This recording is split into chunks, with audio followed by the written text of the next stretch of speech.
Welcome to the Healing Pod. I'm Megan, a licensed clinical psychologist. And I'm Jessica, a licensed clinical social worker, and this is our journey of navigating anxiety as we learn to take up space and create an environment where we feel that we can belong. Join us together as we learn not just to survive, but to thrive in our anxious brains. This podcast is intended for educational and informational purposes only. It is not a substitute for professional therapy or medical advice. If you are experiencing any mental health concerns, please seek support from a qualified mental health professional or healthcare provider. Remember, your mental health is important, and seeking personalized professional help is key to your well-being. And welcome back. The heat has finally come up here. And I say heat, and it is like a whole 73 degrees. It's baby heat, baby heat. I get to wear my sundresses, but it's baby Northern New York summer heat. It's nice here today because it has rained all afternoon, so we're like sitting at 87 instead of 98, so I'll take it. Humidity is like 100%, but here we are. We live in such different worlds. I mean, it's threatening rain here, and I would love a nice thunderstorm. We'll just see how it goes. We'll see. But you clearly do not have a dog that destroys your house. No, I have an anxious dog, but all he does is like leave puddles of drool everywhere. Poor Trigger. That's all he like. There's just literally a puddle of drool for this boy. Ribble eats through doors that are open because why not? Because the storm is making him trapped, and he has to make sure if the wind blows the door shut, he can still get through it. That or it's just made of wood and it's a giant shoe toy. Something. You never know. But we are here today talking about reparenting, which is very different than rebirthing, which is completely mother bogus. Do not do that nonsense.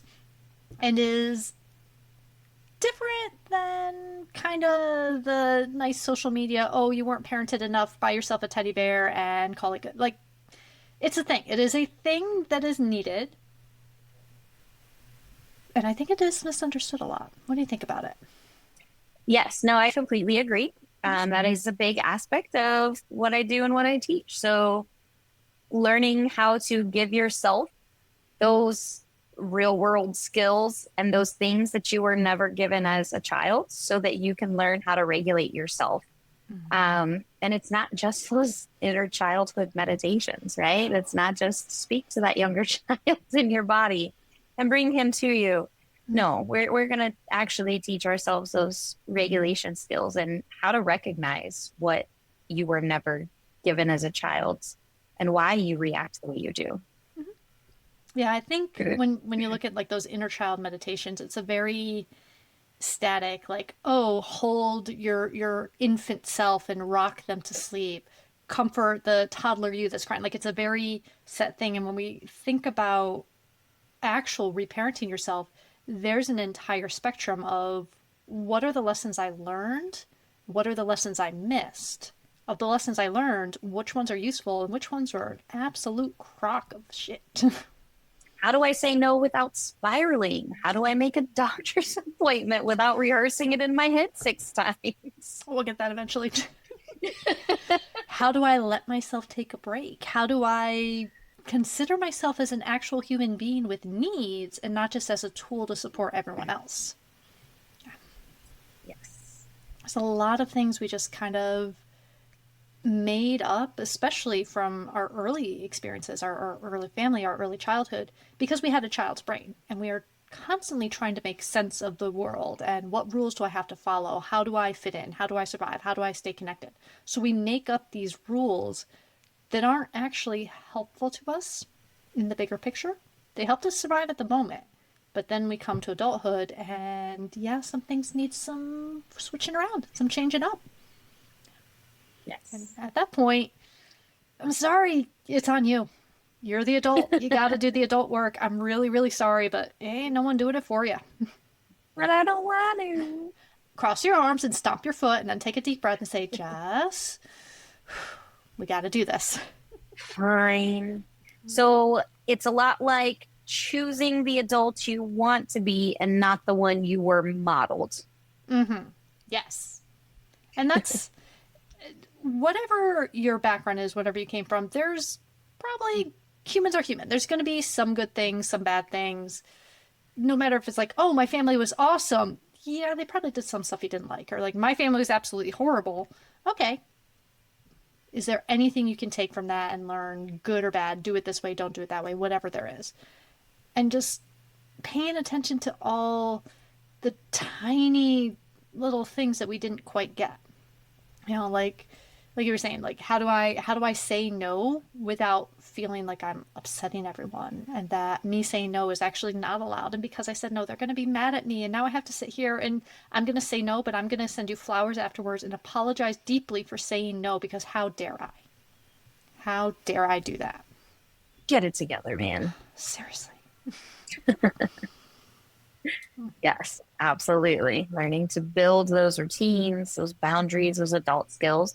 Maybe you grew up in a house that everybody was nice to each other. It was fun. It was enjoyable. Nobody yelled, but there was no structure. You didn't learn the necessary life skills. And now you find, man, I really struggle. I'm having to do this freaking spreadsheet and it is insulting me. Like the spreadsheet and me, we have got beef now, right? Because I was never taught how to do spreadsheets, how to budget, how to create structure and boundaries in different aspects of my life. I know, and I think that's a big one for people. Oh, it Sorry, definitely is. talk over you. You're good. You're good. Yeah, like spreadsheets, I can do a spreadsheet in and out and up and down. But if I'm doing paperwork, I need to print out at least 2 copies, because if I only have 1 copy in front of me, I can't fill it out. Even though all the information is on there, all the questions are on there, I just know I'm going to make a mistake. I'm going to fill it out wrong. And I don't really know if I'm doing it right. So if I have 2 copies, I can do a messy copy and then I can recopy it. But if I only have 1 copy, it takes me forever to do it because I just assume there's something on there I'm going to get wrong. And just the anxiety is like, nope, nope, nope, print it out again, just in case, just in case. Yeah. Poor trees. I do like trees. I don't want to kill the trees. It's easier when it's online. Yes. So what does reparenting in the wild look like? Doing it online instead of printing out 3 copies. Facts. I think a big one for me is having to boil or having to Google how to boil eggs. Every time. Hard-boiled eggs, and how long to cook my spaghetti noodles. Why am I still Googling that? I know in my head it says 12 minutes for the eggs, and I will look it up every time. I don't do it often enough. Yes. And that's just the thing. Like, and then there's, on the other side of that, there's that guilt of, oh, I don't know how to boil eggs perfectly. I must be bad. I am a bad cook. I'm a bad mom. I'm a bad wife if I don't know how to cook the eggs. Like, or how often do you make your eggs? If you made them and then you make them again the next day, you're going to remember it. But if you're making them once a month, you need to look it up. Facts. I have to look it up, guys. I boil them once a year for Easter. Hard-boiled eggs. That's it. Every now and then I need deviled eggs. Deviled eggs are delicious. I love deviled eggs. They're so good. Especially when you put the little pickles on top of them. Yes. It's one of those weeks, guys. One of those weeks. One of those weeks. I think a good example of reparenting in the wild and a client not realizing what they were doing. And she listens to our podcast, by the way, so she's going to laugh when she hears this. Is she has started setting boundaries for herself of not controlling the emotions and the reactions of everybody around her. Ooh. And it paid off in a scenario where she was in need and she called for help and assistance. And she was totally prepared for the crash out from everybody she was asking for help from. And instead, they showed up and showed support. And they were like, why are you so upset right now? What's the problem? Aww. So there was that. She's like, why do I feel like something is still wrong? Because this is new. It's a new feeling. And you're giving yourself what you didn't have in your childhood. Yes.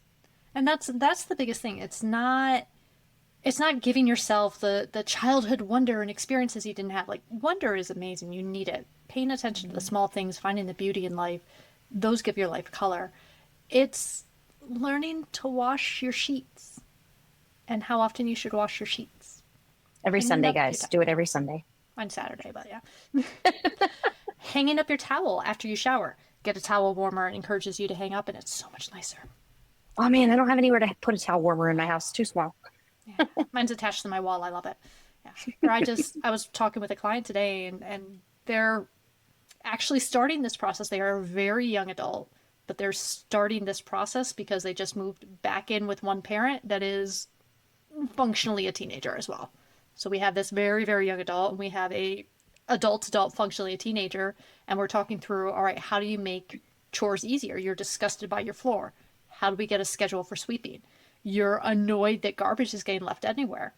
What if we had a bunch of small garbage pails? What if we did the Disney rule and there's always a garbage pail within 10 steps? That's why there's not as much garbage in Disney. There's garbage pails everywhere because they did the math of how far you would walk to throw something out before you said, eh, and just chucked it on the ground.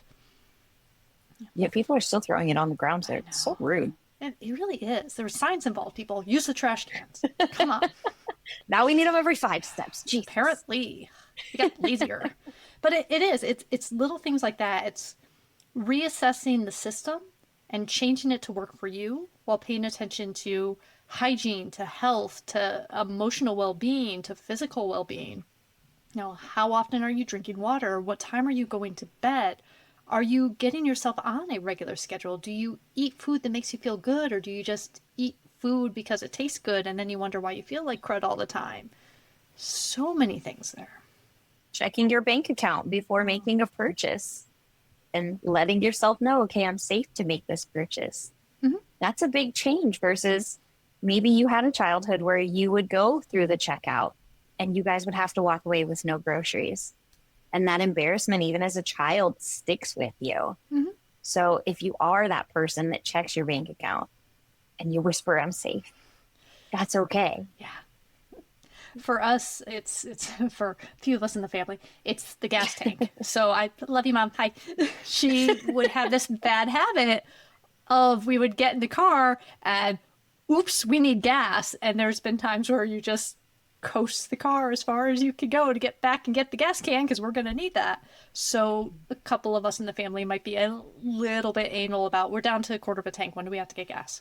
I've gotten better at that because I'm so regimented and I know when I'm driving to work or when I'm driving to class and things like that. So I know how many miles I need out of my car so I can look at the gas tank and go, yeah, I can get it tomorrow. But it's very much a remembering to look at that because we remember being kids and just that, oops, we actually can't go anywhere. Hold on a sec, let's go back and get gas moment. I'm sorry, children. I may have been giving my kids trauma there too. Only if you got the anxious kids like us. Because it's like, so yeah. Are we okay? Do we have to push a car? JC does not let her car go below half a tank. It'll get better, JC. It'll get better. You go down to a quarter tank, and then it'll go down further. Oh gosh, I hope not. It's I can go under a quarter tank now as long as I know where I'm at and how much gas I have, and if I'm going to work or coming to work, which gas station I want to go to. I can let it get down because I know where I'm going with it, but I have to know. And so I have to check because I don't want that driving down the highway surprise, like, I should have got gas before I left work. I always want at least one extra trip in there. Meanwhile, she has a mom who gets all the way to an island with no car charger. Oh, no. What? Come on, guys. We're going to Fort Myers. Listen, Fort Myers was lovely. It was worth it. Totally worth it. We had a great time. We did. We really did. I'll be back for 4th of July if you want to meet my mom. Ooh, yeah. I know. So yeah, so there's just, and it's not like all of our parents are horrible parents. They are making this up as they went along too. That thing where you're an adult and now you can Google everything, they didn't have Google. Yes. They did the best with what they had and what they knew. Yeah. And that's where generational trauma comes in. It is. It is. You always want the next generation to do a little bit better than the previous generation. And you have to take the lessons, the good and the bad. You know, what did we know about emotions and how to regulate, and that it was okay to have them. You didn't have to apologize for crying or for being upset. You didn't have to claim you were not angry when you were really angry. You just have to don't murder people. You can be angry, don't murder people. There's a line. Don't get you don't get caught. I'm just kidding. Just don't murder people. Have a good reason. Man. how to do that, how to be assertive and handle conflict instead of calming everything down and avoiding it. That's a huge one. How to look at your bank account, like you were saying, how to budget, how to plan for big expenses, how to manage your money, how to take care of yourself, to eat healthy, to rest, to value your physical needs and the fact that you are a physical body, how to ask for help, how to do all the Recognizing things. we weren't given a manual, and Mm-hmm. that's okay. Yeah, there is no manual because the manual would consistently change. If you think about things that were absolutely certain in parenting 20 years ago, they're different now. They just Hmm. are. They really are. So, And how do we mhm. start to find and create that emotional resilience to be able to recognize, hey, I'm struggling here? Yes, I think that's a good point because to recognize the struggle is that first step and that first kind of jump of I'm trying to do everything the exact way I remember it as a child. I remember being taught, and it's not working, and it's not working, and it's not working. And that's okay. That doesn't mean your Hmm. childhood was bad. That doesn't mean your parents were necessarily bad. That doesn't mean any of that. That just means that how you are and how things are right now, you need more skills and you need something different than what you came equipped with. It's time to upgrade. That's it. Yes. We're going to turn in our skill set. We're going to upgrade those. We're going to get a better lockpick kit. We're going to do great. It's great. We're going to do great. It's going to do great. Can you name and accept your feelings? I think that is a big start for a lot of people because that's where many people struggle. I'm bad if I say I'm struggling. I'm bad if I say that I'm having a hard time. And it's not just like, oh my gosh, I'm not allowed to. There's a lot of how we were talking about earlier in other episodes about like the social media and the perception. We tend to not see people struggle. We have like two clumps. We'll see everyone who posts everything that looks absolutely perfect and like they have their life together, or we have like that one individual you were talking about that's constantly, my life is falling apart. I need help. I need help. I need help. I need help. I need help. Well, they're not. They actually accept the help. So we tend to see both of those, seeing the actual balanced human nature of, things are really good for me. And it's freaking hard. And it has been a freaking hard week that we have been hanging on by a thread. And that's okay. And we needed more help, and that's okay. Fierce. So turn 21 and get a glass of wine, unless that's a struggle for you. Then get a glass of grape juice. It feels Yeah. the same. Yeah. If you're used, so alcohol is a depressant. If you're sad and you're using alcohol to feel better, you're doing it wrong. You need things that make you happier, not things that bring things down. If you're really anxious and amped up and like, slow the talking down, you need something that slows things down a little. Or if you're Yeah. hyper off everything like me. I don't know. If you're just needing some warm Philly goods, get you a hot glass of tea, some honey in it. I know. I'm so happy. I made myself lilac gin this year, and I had extra lilacs, so I dehydrated them. So I also have lilac tea. So I get to smell lilacs anytime I want right now, and it makes me really happy. Make lilac gin if you're struggling and you want to feel happy. Truly, truly, it's a wonderful Take scent. our advice, friends. We're great at this. We are. But yeah, I like think, that. oh, sorry, go ahead. Say that recognition of I'm feeling something and it's not working, and then the acceptance of it, the admitting of it, the not going, well, shut it up, shut it down, down, down, down. Don't say that, don't feel that, don't think that. Like going, oh, it's not working, and that's okay. What's Yeah. going on here? What do we need to do? Allowing yourself to create that safe structure with like routines and consistency, I think is a big step. Making sure that you have that space for things to not go as planned, because I am one of those. I struggle. It will make my emotions spiral because I've already set it in my head that this is how things are going to happen. So when it's actually kind of good for me when things don't go exactly within my safe structure, because then I'm able to use my skills and take a step back and say, okay, doesn't mean the world's ending, just not going my way in this moment.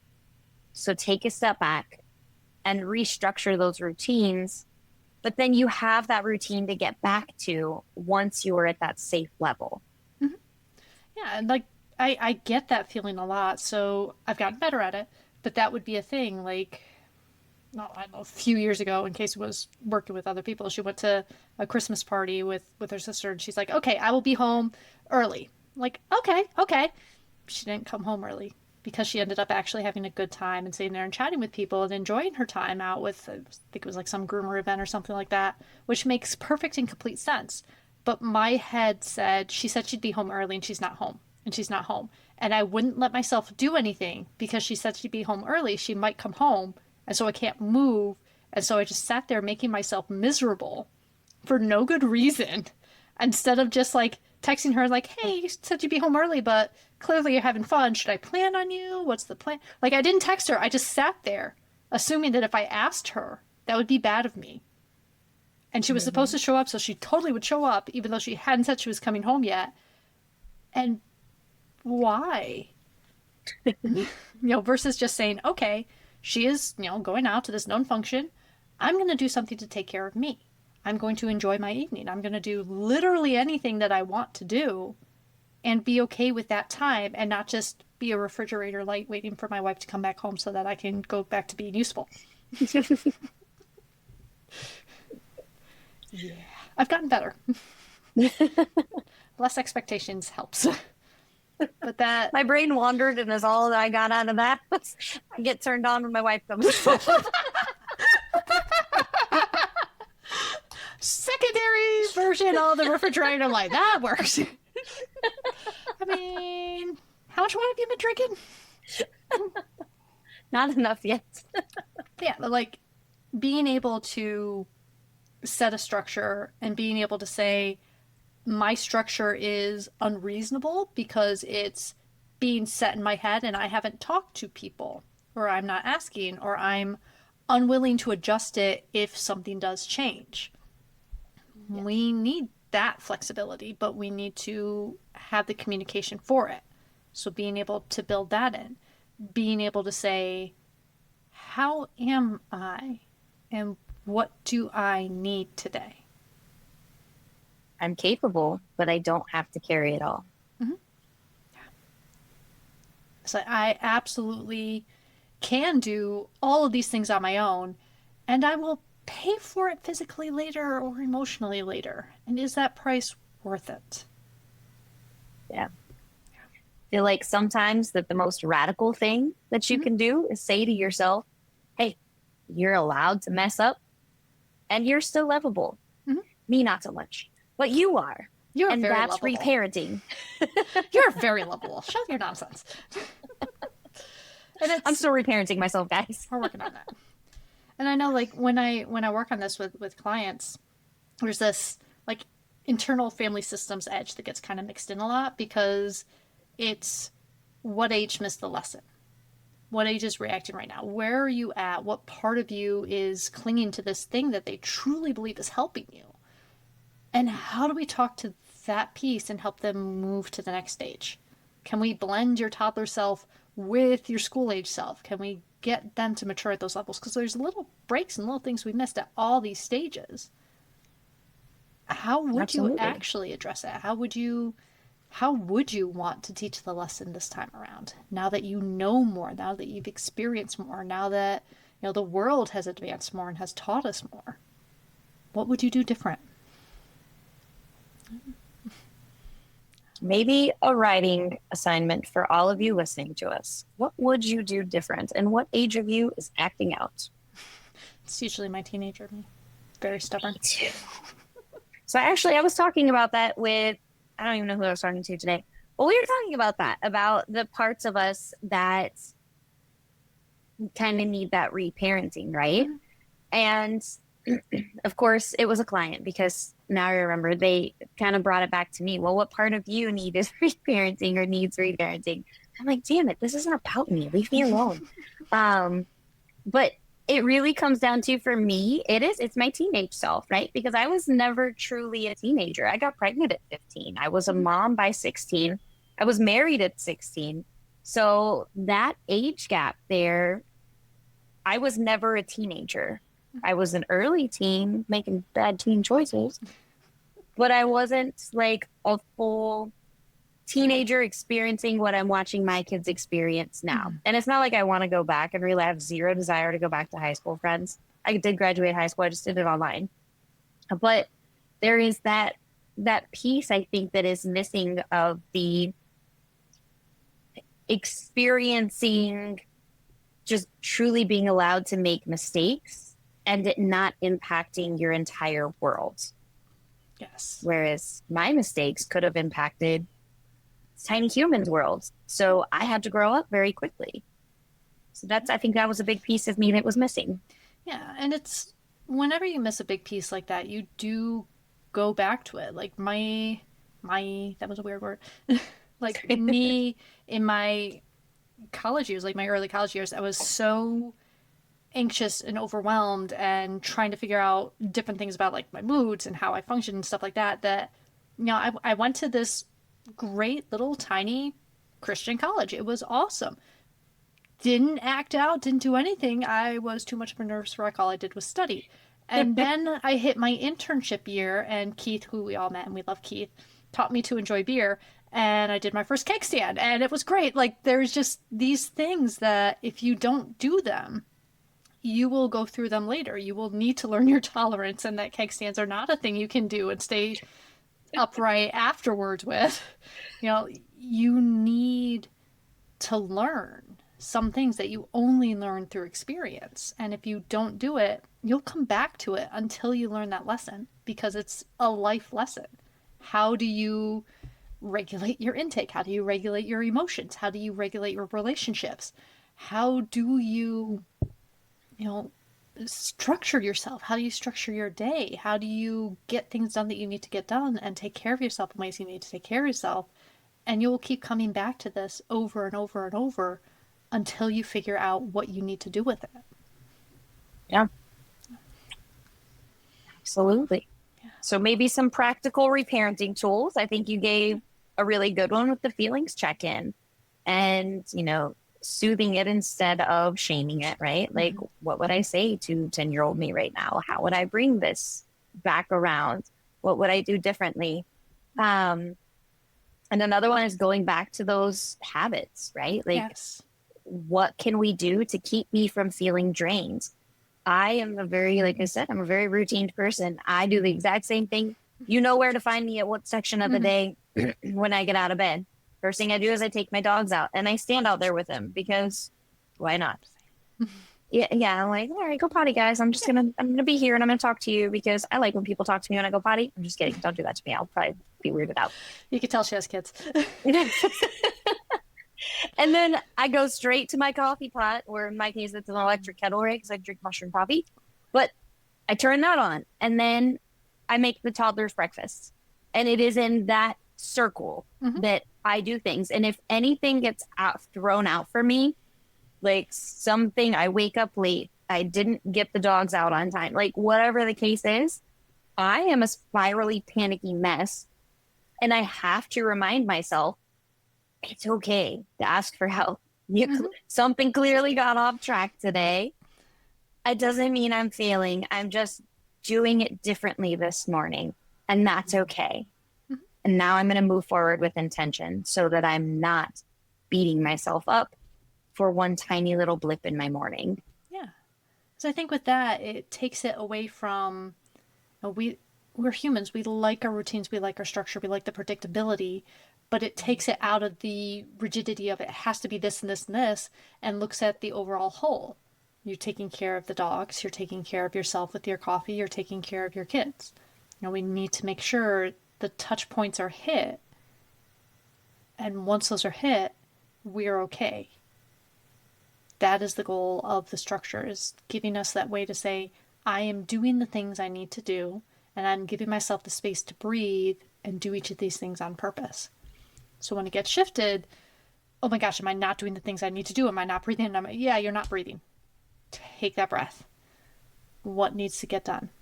Is it getting done? Is it okay? Yeah. And if it's not, that's okay. Yeah. And that's big. Yeah. You're feeling behind, tired, frustrated. but you keep showing up anyways. You're doing the dang thing. Yes. You are working on making yourself a better person every day. Mhm.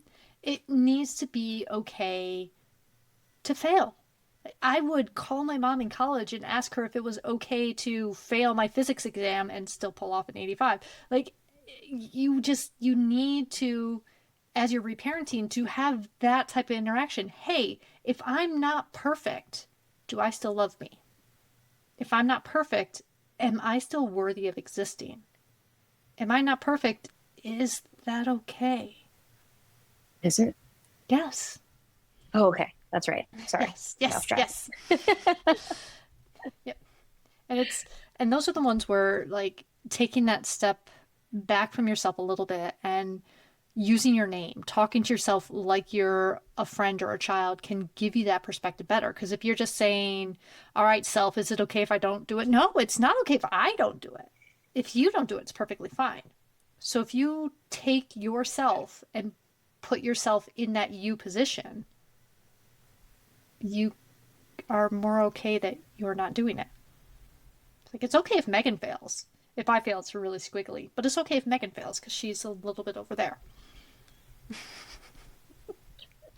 So, vulnerable moments. One thing that I do tell myself on a regular, much more regular basis that I feel like any person should have to, is I have to tell myself, you're not broken, you're building.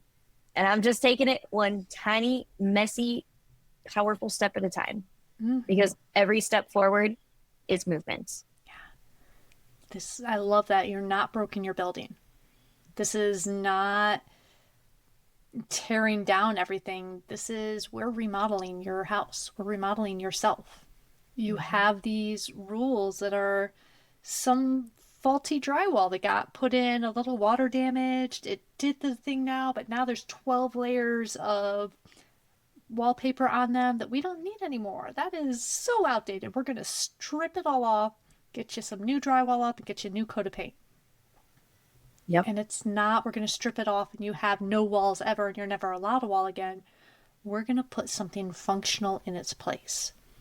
And that's the biggest thing. Like, you're looking to find what is keeping you from living as you and what you can shift and grow into and learn and reframe so that you can be you and you can live a life you want, that you're comfortable living. Just be happy, enjoy your life. And when you find those little pieces of joy, those can be reparenting wins. Like lilac gin. It's a good thing. I like making my own gin. I think it's flavorful and fun. I think that's exciting. I've never made gin. It's pretty easy to make. And I like the flowery ones, but Casey likes the citrus ones, so I have to bounce back and forth with what I'm making. Just gonna have to make two. Mm-hmm, mm-hmm. And then I just have to drink it. Darn. Poor thing. I love my gin and tonics. Drink They work well. responsibly. Yes. There's only like one shot in here. Come on, guys. Yes. Yeah. So, some tools, friends, Mm-hmm. that I think you can use on a regular basis, especially if you find that these are things you struggle with on a day to day. So, take a pause once a day and just ask yourself, what am I feeling emotionally right now? What do I need that I didn't get today? And what would a healthy, grounded version of me do next? Mm-hmm. If I was a healthier person, I probably would not send back that text that I really want to send. Pre-write your texts in your notes section and do not copy paste. Yes. Or practice writing them. There's plenty. You can use ChatGPT. It's a little environmentally whatever, but there's also lots of like screaming into the void websites. There's lots of chat bots and things. You can write your text to those. Don't send it to the person. Yes. Yes. We don't know. Absolutely. And I think there's like a secret app too. oh, I think so. Tell your Yeah. secrets. Probably. There's lots of ones like that. I don't trust that one. I think they'd sell all our secrets. But if you can't envision yourself healthier, who is it that you think is actually healthy? And how do you see them doing things that's healthy? And this isn't just the this person posts beautiful pictures and their life must be completely together. You know nothing about their life. You know that they are a good photographer. That is what you know. You know nothing about Yep. their life. Who do you know that is actually healthy? Actually balanced, doesn't give off that manic, I have to do things all the time, otherwise I'm going to crash, has a good communication with their partners or their family or their friends, is actually healthy. What do you think they would do? Actually do. Not, oh, they can handle everything, they don't need it. What would they actually do? Who would they actually talk to for health? What do you see them doing? Maybe it's Yeah. somebody that you are like, man, I really wish I was like you. I love the way you handle that. Yeah. And maybe it's not just one person, maybe it's a bunch of different people that have different pieces. This person's really good at communicating with their spouse. This person is really good at, prepping meals for the week. And I can't do meal prep, but I like to do the HelloFresh boxes where they send me meals. I can cook. It's the thought process and the planning and the buying doesn't work for me. Is there something you can outsource? Is there some way you can make this easier for yourself? Can you ask for help? Yeah. If you get help, would it actually help? If it would, why not? Would you be willing to accept that help? Can we? I like it. It's a lot. What is our quote of the day, Megan? Oh gosh. I don't know. I like yours. I like yours better. Like I'm not broken, I'm building. I like that one. Not broken, I'm building. Yeah. It's like I'm not broken. We're just renovating. Because that's it. Like we're not bad human beings. We're not broken human beings. We're not, oh, just tear that down and burn it and sell it for spare parts. We have good structure. We have good bones. We have good parts. There's lovely south facing windows. We have a wonderful open space kitchen here. There is some good shit in us. And we kind of jerry rig, polished it together a little bit. A little MacGyvering going on here. A lot of duct tape, a Some lot of paper twine. clips, some twine. Oh, I love twine. A lot of twine and duct tape holding up our lives here. A lot of And it. that's okay. Completely okay. And it's also okay to pull it off, watch things crumble, and put something healthier in its place. Mhm. You need the safety to do that, and you need the ability to know that when it's crumbling, you don't need to keep the crumbs. Yeah. Yeah, it's okay. Let go. It's always going to be a part of you. It's going to be a memory. It's like dog hair. It will show up years later, and you're like, I thought I swept. Am I that bad a housekeeper? No, it just exists in hiding until you need dog hair to pop out at you. It's glitter. It is glitter. We call ours ripple glitter. He's the only one that leaves it everywhere. It is everywhere. Everywhere. I shake my blanket out and it's like snow. Like you don't even have that much hair on your body. No, because he shed it all. Yeah, seriously. It's always going to be there. The memories that are there, and the fact that you can rebuild it healthier and stronger now is in part because of what you came from. Like that is, be it the motivation, be it the contrast. Okay, that's where it was. This is what you're building on now. And the next time around, if you have kids or if you're influencing anyone, hopefully they look at your stuff and say, that was nice. No, bad coloring. Bad color choice. We're going to take that down and we're going to build it even stronger and even better and even healthier. Because they'll know more than you do. And that's good. You're allowed to grow slower, and let's grow a generation that doesn't need to reparent. Someday. I don't, I Maybe don't, like 7 or 8 generations down the road. maybe. I wonder if we'll ever get to that stage. So much things change. I don't know what's going to change next. I have dogs barking now.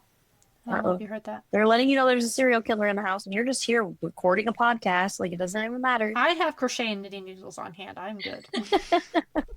I have false bravado and pointy objects.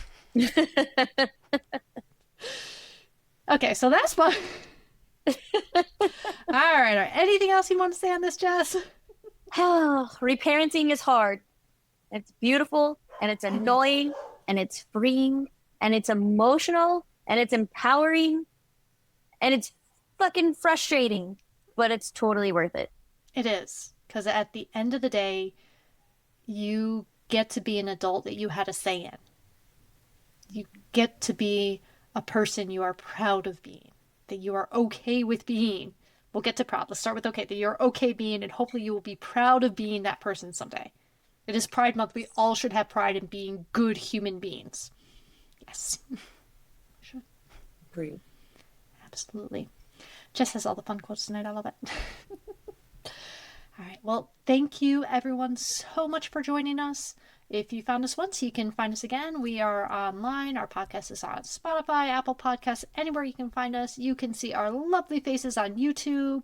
We're going to cut that one clip out, but we're also available other places online if you find us. And if you want to take the gay test, give us a call. We'll try it. We're starting a new research project. Yes. How gay are you? Come take my test. And it's very unbiased because we have both sides of the coin here. Mm-hmm. Maybe. Yeah. I don't know. I haven't taken the test yet. Let's get you up here and take it. But we exist. We exist. We are online. Where else can people find us online, Jess? You can find us on Facebook, TikTok, and Instagram. And keep an eye out for that takeaway tool because I'm going to put that out there to remind you guys how to pause once a day. Just pause. How are you doing? What do you want to do about it? Yes. All right. Well, we will be back in a couple weeks. Love you all dearly, and we will talk to you soon.